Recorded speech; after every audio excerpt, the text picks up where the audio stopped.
Here with Kyle Larson before night two of the High Bank Nationals. I don't know if you like the moniker Jeff Gluck gave you, but Blunt Larson kind of showed up on Twitter over the past 24 hours about you're here to make money, you're here to help Paul Silva make money. It's still a business for you guys. I just wanted to give you a chance to kind of sound off a little bit more on how much it really takes to go up and down the road with the sprint car team.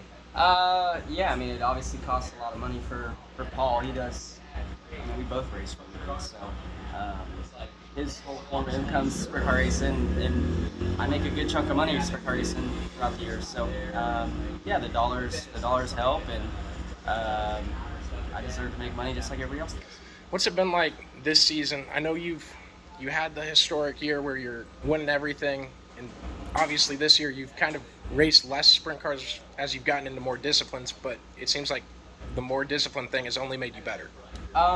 Yeah, I don't know. I mean, honestly, I have the same amount of sprint car races on my schedule this year as I do every year. So I think it just seems like I've ran less because I didn't. Maybe with the events and scheduling and stuff. I didn't go to Volusia, so I think that's maybe why. And I don't go to Volusia every year anyways, so I don't know. I'll race close to 30 sprint car races by the end of the year, just like I do every year. So, but yeah, no, we've been off to a good start. We've been in the top 5, I think, all but one night, and won a handful of races. So, yeah, it's felt similar to 20 and 21. I feel like we were not as competitive. Last year we were obviously very competitive still, but just not winning to the percentage that we are right now. So hopefully we can keep it up with a lot of big money, races coming, and big prestigious races. What do you think of this summer's schedule with a 250 grand, 175, 185 in Knoxville, and the million as well, with just 4 insanely paying races that 2 years ago, lucky to get 2, right? Yeah, no, it's definitely a great time to be a dirt racer, really, in general. Between late models and sprint cars, there's a lot of money out there to chase, and it's great for the teams too. I think these big races are awesome, but then also like our series of high limits, another 11 or 12 races throughout the year that weren't there previously. So I know the pot of money to race for throughout the year this year is much bigger than in the past. So you can even take the million out of the equation, and it's a bigger all-around purse this year. So it's just great to see the sport growing, and obviously you want to see it continue to grow, and I think we're kind of on the right trajectory now. On that same scale, how has the response been to the documentary you were kind of featured in? Yeah, the dirt series has been great. I think the fans have really enjoyed it.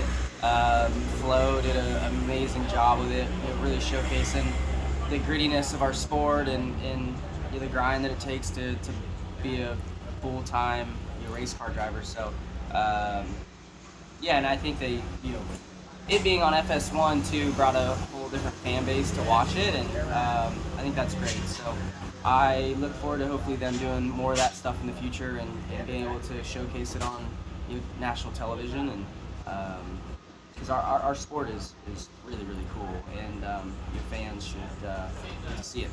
Absolutely. And then tonight, I know you're a guy that just always wants to win, competitive like that. Always, I don't know if you expect to win every night you're out, but No. with tonight in the format and what you did last night, how much more confident does that leave you for the next 2 nights to be able to kind of play around a little bit and try to find that extra speed to maybe gain more of an advantage because you had such a stellar night 1 for points? Yeah, well, we were good last night. My car felt great, so I'm confident in that. We go out a little bit later in qualifying, and I haven't had a chance to look at the track yet, but we'll see. I mean, I only have tonight. I can't be here tomorrow, but yeah, we'll see. I enjoy Houston. These shorter tracks seem to suit us well with the 57. So, but yeah, I mean, everybody else is going to continue to get better over these next couple months. And then I know I've asked you about it before, and I don't think you were too keen on the idea at the time. It was like a year and a half ago, but NASCAR at the streets of Chicago. As it approaches, has your opinion changed on it at all? I honestly don't remember my opinion then, but I guess it wasn't great. But no, not malicious or anything like that. I think I'm looking forward to the event. I think the event's going to be awesome. I think getting to do something that a street race that I never thought that I would do in my career is pretty cool.